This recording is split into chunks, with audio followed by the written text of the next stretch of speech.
Mark my words, the Toronto Maple Leafs will never, ever, ever win another Stanley Cup, at least in my badass lifetime. Michael McLean, brassballsvideos.com. I am a former minor pro professional hockey coach, championship amateur hockey coach, turned 8-figure entrepreneur. You can download a free copy of my brand new book, 5 Ways to Unfuck Your Life in the Next 30 Days. Who the hell doesn't need to unfuck their life? I know I do from time to time. You can download a free copy at the link below or go to brassballsvideos.com. Nothing to buy, print it off, read it. It's a digital download. It's about 22 pages. You can read it quickly in one sitting. My 5 ways to unfuck your life in the next 30 days. So, Toronto Maple Leafs. In full confession, I have been a Toronto Maple Leaf fan since I was a little boy. When I was growing up, I used to cheer for the boys in blue and white. I was a big Daryl Sittler fan, a big Lanny McDonald fan. But today's video, it's not just about hockey, and it's certainly not just about the Toronto Maple Leafs. When I think about the Toronto Maple Leafs and their failures to win a Stanley Cup since the year before I was born. So I'm 55 years young, and the Toronto Maple Leafs won their last Stanley Cup the year before I was born, so 1967. That's a long time. They're on that list with a handful of other pro franchises that have not won championships in 50 plus years. So not the list you want your franchise to be on, but the Toronto Maple Leafs failure to win a championship in the last 56 years is a perfect example for you and me as entrepreneurs and small business owners. It's the perfect example or blueprint of what not to do when you're building any team, whether it's in the retail business, whether it's a restaurant, a jewelry store, an insurance agency, maybe you're running a dentist practice, maybe you're running a store, maybe you're a golf pro. Does not matter. It's the blueprint for everything not to do, proven over decades and decades of failure to win.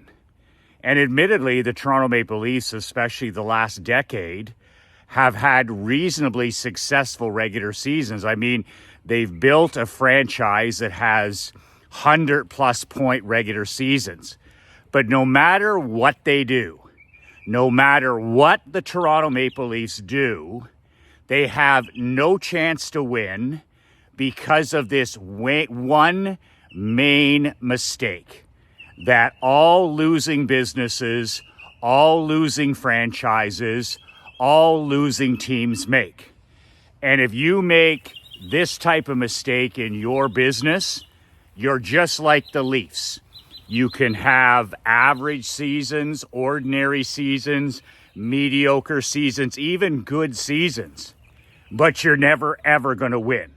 You're going to be in constant denial, and at the end of the day, you're not even a serious contender. Just watching the Leafs lose a few nights ago in Game 7 to the Boston Bruins, another one of my favorite teams. I grew up watching Bobby Orr and Don Cherry coaching the very tough Boston Bruins. I love the Bruins as well. But that was a tier 2 series. Here, a lot of Leaf fans were getting excited about the fact that the the Leafs showed a lot of grit, a lot of stick-to-itness, coming back from being down in the 7-game series. They were down 3-1, and they did show a lot of character, a lot of integrity, a lot of grit to force a Game 6 and then force a Game 7. But here's the missing piece. It didn't really matter who wins Game 7, and it went to overtime, and the Boston Bruins clearly beat the Leafs. But here's the thing. Comparing it to the other series that were over or almost over, this is Tier 2 hockey compared to the other series. Compared to the Dallas Stars and the Las Vegas franchise, comparing it to the Edmonton Oilers or the Vancouver Canucks or the Colorado Avalanche. Are you kidding me? This was like you hear players and you hear the staff say, "Oh my God, we're so close. You can feel that we're closer." And I'm just watching this stuff, and I'm like fuck you are. Like it's life in denial. They have no concept. The ownership group has no concept of the sport of hockey. The people that are employed by the team, whether it's the president, the general manager, they have no concept of Napoleon Hill's accurate thinking. How the hell can you think that you're close or you're getting closer to being a Stanley Cup winning contender when literally you can't win a first round Tier 2 series? This is the kind of denial that you see in La Lakerland with LeBlame James, where, if we just add another aging piece to the puzzle, if we just hire the 5th coach since I've been here, then we're going to be a serious contender to win an NBA championship. You're not even close. The team is weaker with you on it than if you're injured and out of the lineup. You're not even close. You're a first-round casualty. So how are the Leafs so bad? And how are they never, ever, ever going to win a Stanley Cup in my lifetime? Well, I'll tell you right now, it's the same as with any business. The same with any business. It all starts at the very top. I'm going to say that again. It all starts with your business, with my business, with a hockey club, with a soccer club, with a bowling alley, with a jewelry store, with a chiropractic clinic, with a church. I don't care what your business is. It all filters down from core ownership. And the ownership and the type of culture, which is a very overused word, the fanboys and the pretend experts and the wet behind the ears gurus, they like to throw out this word culture. Oh, Nick Saban has built such a championship culture in Alabama. Or Bill Belichick, he changed the culture at New England. Well, all they did was win. So yeah, that does change the culture. They were both major ass kickers, and they completely transformed the programs, and they won title after title after title. So yes, that does change the culture. But in this case of the Toronto Maple Leafs, it's as clear as the nose on my face when I think about this. They're going to make another coaching change, by the way, in Toronto. And Sheldon Keefe, who is the head coach, I know Sheldon. He's from my area back in Canada. Sheldon is a tremendous coach. He's actually very underrated at the NHL level, but I know Sheldon as one of the most outstanding and decorated coaches in Canadian junior history. In the league that he coached, he's done nothing but win. He's done nothing but win since he took up coaching. But in the league that I used to coach in, the Tier 2 Junior A League. Sheldon won 5 straight championships. He owned the Pembroke Lumber Kings, and he won 5 straight championships before he moved on to the next level. When he got to the American Hockey League, he coached the Toronto Marlies. That's the AHT. That's one level from the NHL. He coached them to a league championship. And then for the last 5 years, considering what he has to work with in Toronto, with a team that is completely built ass backwards, I mean, upside down, the guy has done a reasonable job. He's only been able to win one single playoff series in the 5 years that he's coached. But you try winning when your football team or your baseball team or your basketball team or your hockey team is built bass-ackwards. That's a funny saying for ass backwards, and the Leafs need all the humor they can get. Who the hell puts together a hockey team at the highest level, spends 50% of their money, 50% of their cap spend on 4 forward players? You don't have to know a puck from a football to understand that in every sport, there's a blueprint for winning. In football, there is a blocking and tackling blueprint for winning. It's been the same blueprint since Vince Lombardi was winning championships in Green Bay. There is a blueprint for winning in baseball.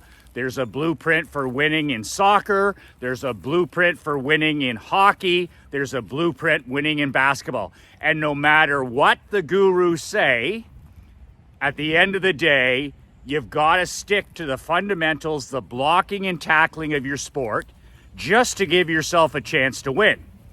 So the Toronto Maple Leafs, with an unlimited budget, one of the richest franchises in sports entertainment, it's run as a corporation. The Leafs are owned by Maple Leaf Sports and Entertainment. That's a fancy name for a bunch of stuffed white shirts who don't know a puck from a fucking football, and all they care about is making millions and millions and millions of dollars every year. If we win, that's a bonus. If we win, that's gravy. But it goes back to the ownership of the team. You're owned by a corporation that couldn't organize a one-car parade, couldn't coach their way out of a paper bag, and wouldn't know the sport of hockey from the sport of soccer. No clue whatsoever. You want to talk about out-of-touch, ivory tower big businesses, corporations that are completely faceless, that are completely dehumanized, that are completely soulless? Boom. Maple Leaf Sports and Entertainment. They have millions and millions and millions of paying fans. The arena is sold out for decades at a time. They make tens, if not hundreds of millions of dollars every single season. The franchise is $1 billion franchise. And in spite of having an unlimited budget to hire any president, any general manager, any head coach, for the last 56 years, they've been unable to compete and win even one single Stanley Cup. So that's culture. That's what a losing business looks like. That's what a losing entrepreneur, that's the way you guarantee losing. And I think about, I was sitting there the other night after they lost in Game 7, and I'm sitting there, I'm like, could even a Nick Saban or a Vince Lombardi back in the day, or a Scotty Bowman, or any of these legends in any sport, whatever the sport is, could even they help turn this around? And then I thought to myself, the answer is no. Because in all those cases, whether it was Saban, whether it was Belichick, whether it's Andy Reid in Kansas City, whether it's it really doesn't matter. Those men were hired. They were given unlimited and full power to build it the right way over time, over 5 years, over 10 years, over 20 years, to build it their way. And the owners of the team kept their noses out of it. They gave them the budget it took, and they let the hockey men or the football men or the basketball men do their job. And those guys, of course, were able to build a culture, a championship culture. It didn't happen over the first year or the second year. It took Saban time to build the culture at Alabama. It took Andy Reid some time to change things in Kansas City. It took Bill Belichick time in New England. It takes time to build anything worthwhile. So when when you have an ownership group that doesn't have a clue about winning, doesn't have a clue about the sport, this is how you can build a hockey team where you have four players with non-compete, no trades. They're making 10 bills, they're making 12 million bills a season, and you can't do anything with them. The Toronto Maple Leafs can't do any. These four guys, by the way, these four players are untradeable. Well, first of all, they're untradeable because they have no trade clauses in their agreements. So I don't care who the agent is. I mean, how in the hell can you give four players no trade clauses? And the average person would say, well, they wouldn't sign. Well, fucking well, sit them out. They're restricted free agents. They're in their second NHL contract or their third NHL contract. They want to play in Toronto. And if you don't sign them, they have to sit at home. That's the time when you have the hammer, when they're still restricted free agents, where you don't have to absolutely pay the ransom plus the no trade. So now you have four guys plus in Toronto that take up 50% of your payroll. They've got no trade clauses, and you got guys like Marner and Tavares as an example, who have one more year with, of course, no trades before they get another pay raise or before you can send their ass the fuck out of town. So you've literally crippled your team. You've crippled your salary cap. You've crippled your coach. You've crippled everything. And the general manager who put this team together, the so-called analytics whiz kid who walked out of town and is now messing up Sidney Crosby's Pittsburgh Penguins.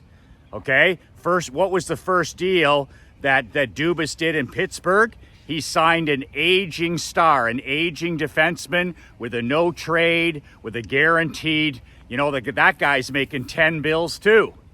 So when this all goes back to the ownership group that hires a president, okay, Brendan Shanahan in the case in Toronto, who hires an inexperienced and unproven general manager and then selects him over Lou Lamoriello, a proven Stanley Cup winning championship general manager. You hand the keys to a wet behind the ears, never played the game before. Dubas never played the game at a high level. He never won anything as a general manager. He's one of these new analytics guys. And the next thing you know, he builds a top-heavy team with all your money up on forward. Four guys, four forwards. You can't move if your life depended on it. So then you got to use breadcrumbs to fill out the most important parts of any championship roster. In the sport of hockey, in every sport, whether it's football, baseball, or basketball, there's one MVP position on every team. If you don't have it, you can't win. You know that, I know that. In football, whether it's college, whether it's the NFL, if you don't have an elite quarterback, you got no chance. If you don't have Patrick Mahomes, if you don't have a Tom Brady, if you don't have a Joe Montana, if you don't have a Terry Bradshaw, if you don't have an elite quarterback, I don't care who the coach is. I don't care who the manager is. You don't have a chance to win. Well, guess what position that is in the NHL? I've coached. You know what made me a great coach? The years I had a great goalie. You know the year that I got fired in minor pro? We didn't have anybody who could stop the fucking puck. So I know as well as anybody, if you want to make yourself look like a good coach, recruit or draft a great goaltender. And I mean, Toronto's changed goaltenders like underwear over the last 20 years. But at the end of the day, if you're going to spend, 10 sheets or 12 sheets or how many millions of dollars, you might want to put that into a proven championship goalie. Not a goalie who's had good seasons, but draft the best goalie you can possibly draft, develop him, or open up the bank for a proven Stanley Cup winning goaltender. That's number one. They don't have that. You don't have a chance to win. The second thing, my friend works in the NHL with the St. Louis Blues, and he said to me, the Blues won the Stanley Cup, 4 years ago, maybe 3 years ago. And he says, Michael, in St. Louis, we have a foundation that you build your team in the sport of hockey from the back end out. What does that mean, the back end out? That means your goalie number one, have two of them. Have two of them that can do the job if possible, a veteran and a young stud. And then he said, in St. Louis, we build it up 8 high-end, physical, quality defensemen. That's the back end. That's the ass end of your team. 8, not 4, not 3, not 6. 8. Do you develop 8 defensemen in? And this is the kind of stuff that takes 5-10 years. You don't cut corners. You don't sign free agents. You don't try and find a shortcut. You develop these goalies. You develop these defensemen. And he said when we won the Cup 3-4 years ago, he's like, we got all the saves and we punished people. We punished other teams with those 8 defensemen. And then he says, in the playoffs, most games are 2-1, 1-0, 3-2. He said, the easiest thing to do in the NHL playoffs, it's like basketball and it's like football, is to shut down candy-ass stars. He said it's the easiest thing in the world to shut down with great coaching. The NHL, great coaching. The NBA, great coaching. The NFL, great coaching. Bill Belichick said, I can shut down the 2 best players on any team. And that was his gift defensively, right? He can sustain, or he can maintain, or he can eliminate the top 2 offensive players on a team, usually with his defensive scheming. Well, it's the same in the NHL. So when you have 4 players, when you have your top, half of your payroll with these highly skilled, not the hardest or grittiest players, and any team can shut those guys down come playoff time. You can shut down a Matthews, you can shut down a Niedermeyer, you can a Nylander, you can shut down a Tavares, you can shut down these highly skilled guys with systems. And then what do? Then you've spent all your crumbs on defensemen, you've spent all your crumbs on the fourth line, and you wonder why you lose 56 straight years. And it's interesting because Brian Burke, the great Brian Burke, who was the architect of the Anaheim Ducks Stanley Cup championship, when they won the championship years ago in Anaheim, Brian Burke was the general manager. And Berkey was also the general manager of Team USA in the Olympics that got the silver medal. And I've always had a tremendous amount of respect for him as a recruiter, as a drafter of talent, and a leader. He knows how hard it is to win, and he knows you build a team from the back out, from the rear end out, goaltending, defense, finally up front. And he would build these bruising, physical, intimidating teams that in a 7-game series, they're literally going to wear you out. They're literally going to intimidate you. They're going to wear you down, and they're going to wear you out. So he came to Toronto. He was the second last general manager. He was the general manager before Kyle Dubas. And Berkey came, and there was a big thing, I'm going to build it just like I did in Anaheim. This is Toronto is the hockey universe, and this is like the Yankees or the Dallas Cowboys of the sport of hockey. And I'm going to come in here, and I'm going to build it the right way. And we're finally going to give the tremendous fans of Toronto and the Maple Leafs a Stanley Cup.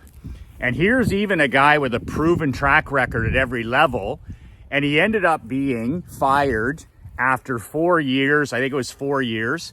And at the end of the day, I read his book. And I want to talk about infotainment. You talk about Berkey's book. And in the book, what he was talking about, his experience in all these different places, including winning a Stanley Cup in Anaheim. And he talked about the difference between the other places that he was the general manager and the difference with Toronto. And what he talked about was dealing with a boardroom of directors, of stuffed shirt corporate titans who, again, didn't know a hockey puck from a piano. And they hired him, they paid him all kinds of money. But at the end of the day, he talked about the environment around the team. And this is an ass kicker, by the way. This is a hardcore, this is an Irish big ass kicking champion. And he said, I don't think you can win a championship in Toronto. I don't think you can win a Stanley Cup. And he wrote about this in his book, and I was like, wow, this is fantastic. He said, when the fourth line forward, your weakest and most unrecognizable player, the fourth line forward, your ham and egger, when he's got a car dealership deal with somebody in the city, when he's got endorsements, when this is the guy who's the lowest paid, he's the least recognized, and he has endorsement deals, he has a car that's provided by one of the dealerships. He said when you have that kind of exposure on your team, that kind of handouts and giveaways and freebies and things that pull your attention away from the main thing, which is winning, he says you have no chance to win. And he says that's what you have in Toronto. The Maple Leafs they're such a juggernaut in the city that even players that normally would be forgotten on other teams, that are normally on the fourth line, they barely even play. You wouldn't know their names. You couldn't pick them out of a lineup. And he said, we're dealing with them being on TV and radio and the internet. They've got podcasts. It's like the Dallas Cowboys or the LA Lakers, where you lose because your best players do that. In Toronto, your best players do that and your worst players. So it's like my pal says in the NHL, he says it's a recipe for success. It's one thing to have your stars with their podcasts now and all the distractions and everything but the main job. But he said in Toronto, he says everybody but the athletic trainer has a TV commercial. Everybody but the guy that sweeps the locker room has a podcast. So just some interesting behind the scenes thoughts on, I'm shooting this video. Sheldon, he's going to be fired. Now, it hasn't been announced yet, but if Sheldon Keefe is back for a 6th year as coach in Toronto, I'll be shocked. But it's all the same, right? They're going to make a coaching change because they can't make any other changes. All these guys that have no trade agreements, all these guys that are making 10, 12, 11 sheets the maximum, they ain't going anywhere. And they know it. They ain't going anywhere and they know it. So they can't be traded. They're making 10 million, 11 million, 12 million. And nobody, you can't trade them. You're not going to get anything for them. And they have no movement clauses. So who are you going to sacrifice? You're going to sacrifice, just like in LA with La Princess, you're just going to sacrifice the coach. You know, that's the only move I have left. So they have they got another new general manager in Toronto. He's completely hamstrung because he inherited this top-heavy team from Kyle Dubas. So Treliving, what can he do? He can't do fuck all. You know what he can do? He can shuffle the chairs, the deck chairs around the Titanic. That's all he can do. He can shuffle the chairs around the Titanic. The Toronto Maple Leafs are further away from winning a Stanley Cup than they were last year, the year before, the year before, the year before, the year before, the year before, the year before, and keep going. That's how far away they are from seriously competing for a Stanley Cup. And they can't do anything with this roster. And it's built to lose, not to win. So what the hell does this mean or have to do with being a small business owner or a husband or a father or an entrepreneur? It has everything to do with it. The culture starts with you. And the word culture, which I don't use very often, I mean, I've built my own championship hockey teams. I built my own insurance agency. I built my own barber shop. I built my own window cleaning company.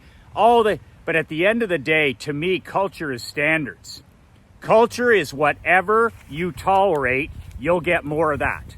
So if you tolerate players or employees that dress like bums, you'll get more employees that dress like bums.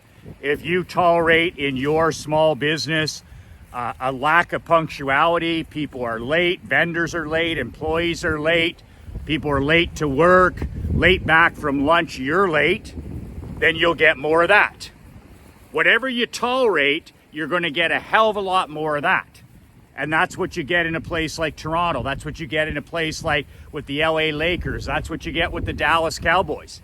And you can have the fanciest locker room, you can have the cutting edge weight room, you can have the nicest board room, you can have all of that stuff. But if you're not showing up as the owner, the owner, at like a 9.9 out of 10 every day because you're the lead dog. So if you're showing up at a 9, everybody in your world will show up at a 7. If you show up at a 7 out of 10, everybody in your world will show up at a 5. This applies for you, me, a Jerry Jones, a George Steinbrenner back in the day, any of the owners of these teams. It's the same when Steve Jobs was running Apple. It's the same with Elon Musk. If you're showing up as the lead dog, you set the pace every day. When you show up at a 9.5 out of 10, then don't be surprised when your people are showing up as a 9 and an 8.5 because you're the lead dog. That's culture. Culture, a friend of mine, a mentor, told me one time, he said, you know what this bullshit culture is, Michael? And I said, no, what's culture? He said, it's the meeting after the meeting. He said, I'll tell you right now whether a team or an organization has good culture. When you run the meeting, he goes, I watched one of your meetings in the insurance business. He goes, I stood around the back. I attended the meeting. It was 5 minutes, one of my stand-up meetings. None of this sitting down for meetings. 5 minutes, get out. And he said, I watched your meeting, but he said, what I was most important was testing your culture, your standards, your environment, was the meeting after the meeting. He said, I hung around after to see the meeting after the meeting. He says, what people say to each other, whether it's players, whether it's athletes, whether it's employees, he says, what they say after you talk is the actual culture. And he said, admittedly, I'm pretty impressed because your people ran back to work. They ran back to their offices. The message was clear. It was candid. It was truthful. And he says, you filled this building with winners. You filled this building with winners, and your standards are so high, and your example is so 9.5-ish that he says the meeting after the meeting shows me that this is a championship culture. And I always talk about Nick Saban when he said at Alabama, because he went to Alabama, it was a mess. It was a mess. They had like 5, 6 coaches. They hadn't had a championship program since the great Bear Bryant. So you bring a guy in like Saban, and Saban always, they said, oh, team chemistry. And Saban's another guy. He laughs at that guru saying, you know, team chemistry. We all got to love, but like, that's such horseshit. When I heard Austin Matthews say that in the presser the other night after they lost, he goes, oh, this is the closest group we've ever had. This is the closest group we've ever had. Who fucking cares about a close group? What I care about is championship rings. I care about banners up in the rafters. Oh, this is one of the closest groups we've ever had. That right there from your assistant captain who's making $12 million a year, and that's what he comes up with an hour after an overtime loss in Game 7. This is the closest group we've ever had. There's a reason right there that you've invested in the wrong guy. And you can't blame Matthews for taking the money. I mean, he can't believe it. He asked for 12, they give him 12. He asked for a no trade, they give him a no trade. He asked for a decade of contract, they give him a decade. He's like, okay, this is great. So, I mean, but who made those decisions? So it's just, Saban said, he said, culture is simple. Culture is simple. He said, high achievers do not like mediocre people, and mediocre people do not like high achievers. So he said, if you want any team chemistry, he called it team chemistry. He said, if you want any team chemistry at all, he said, you can't have both sides. You can't have both sets of people. You're going to have to make a decision. Are you going to have all high achievers, and then you're going to have high achievers like other high achievers, right? You're going to have the great Yankee teams. You're going to have where there's fistfights in the locker room, but you win. Or you're going to have the old great Dallas Cowboy teams, or you're going to have the great Montreal Canadian teams. Or you're going to have, you know, the Chicago Bull teams. You think that those were, Michael Jordan, he was a lunatic to play with.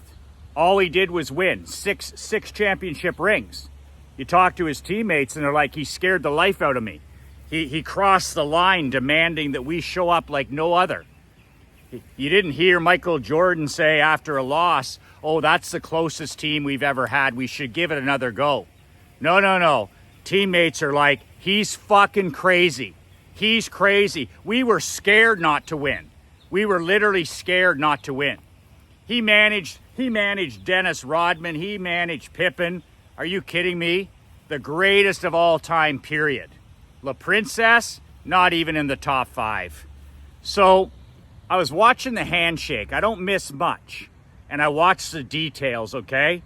And I watched the little details because it's easy to blame the coach in Toronto. It's easy to blame the top players, the highest paid players. I mean, they were given those contracts. They didn't do anything. You knew they weren't proven winners. And so it's easy to do that. But I'm just watching the handshake line the other night, and I always watch this because I always fill my teams. And I learned this the hard way.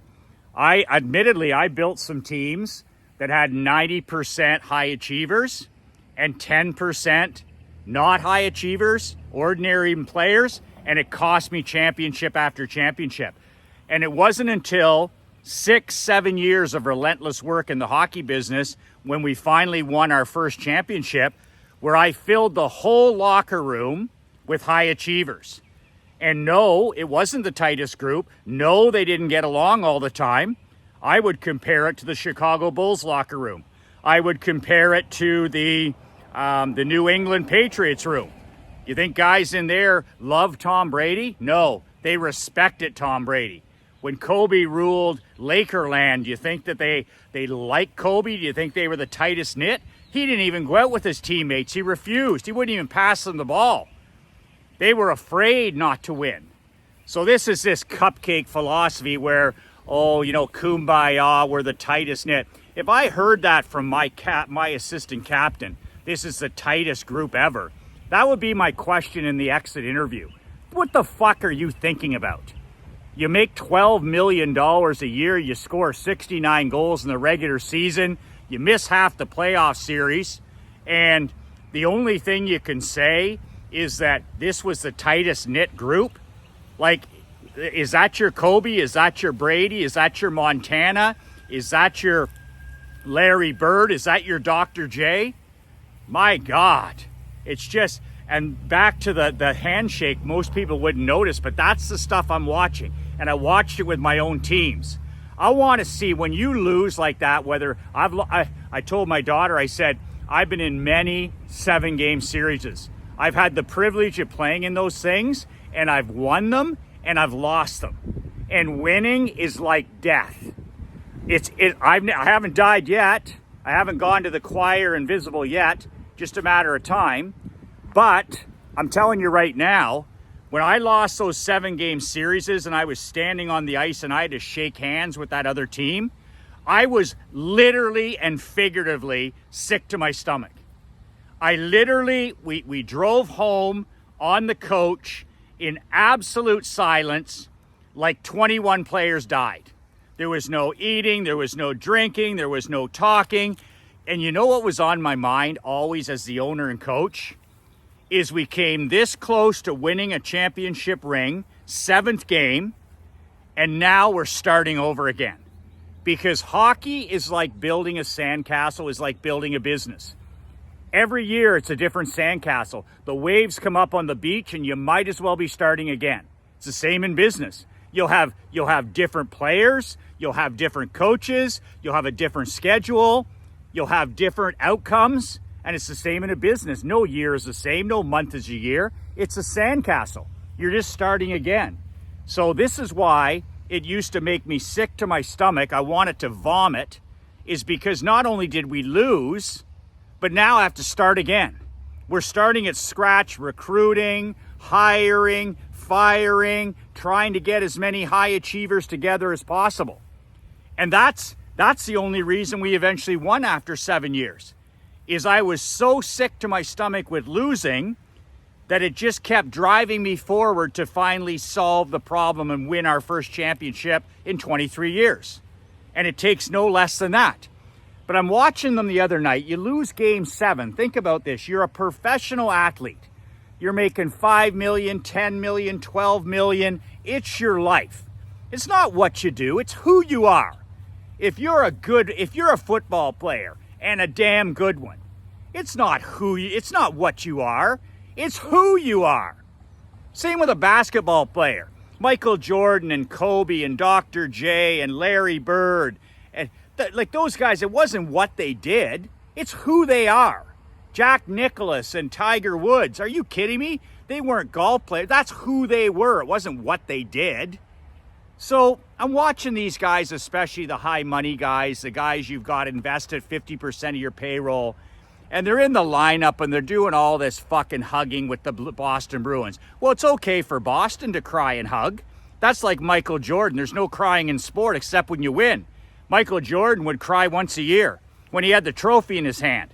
He'd light a cigar and cry. That's the kind of crying that there should be in business and sport. When you fucking well win, you can cry all you want. Until then, get back to work. Cry when you win and shut your fucking mouth when you lose and work harder. Closest ever. So I watched the Maple Leafs, and not all of them, but some of them, you know, the hugging of each player, and they're hugging the backup goalie, and they're shaking hands, and a little bit of, but just a little. I didn't see enough guys fucking sick to their stomach, is what I'm saying. Okay? I'm going to Don Cherry it for you. I didn't see enough guys in that lineup as sick as the head coach. I didn't see as many guys in that lineup as sick as those assistant coaches who put the game ahead of their family. I didn't see enough guys sick to their fucking stomach in that lineup that make the big money. And I mean sick to your stomach. Like where they can't even remember. That's what you need in anything. You need a group of guys who it's not about winning. Everybody wants to win. The bum on the street wants to win. The bum on the street wants to win. But it's the guys that can't live with losing.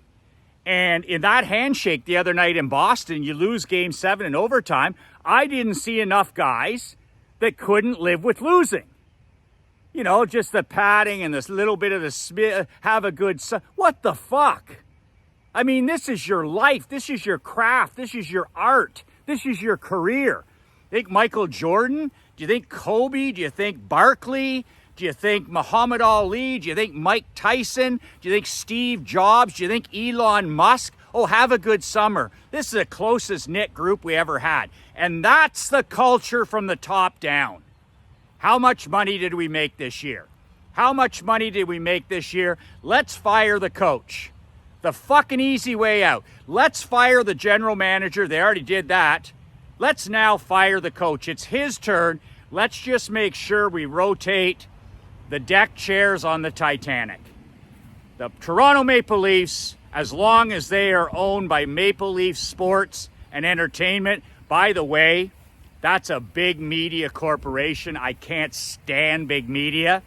So for that fact, I enjoy them losing, but it doesn't cost them any money. They make millions and millions of dollars whether the team wins or not, because they have the best fans in the universe. But there is a part of me, because, you know, they're owned by big media, I'm like, it's almost karma. It's almost like the hockey gods have decided we're not going to let you win. You know, Harold Ballard owned that team for years, and then they got into the big corporations. But talk about a team that is snake-bitten with piss-poor leadership. So I feel really bad. I have a lot of great friends, allies who bleed the blue. I had the Toronto Maple Leafs. I hired the alumni. I've had Wendell Clark at my house, Doug Gilmour at my house. I've hired both of those Hall of Famers. I've enjoyed. I was a fan of the Toronto Maple Leafs when I was a child. My dad loves the Toronto Maple Leafs.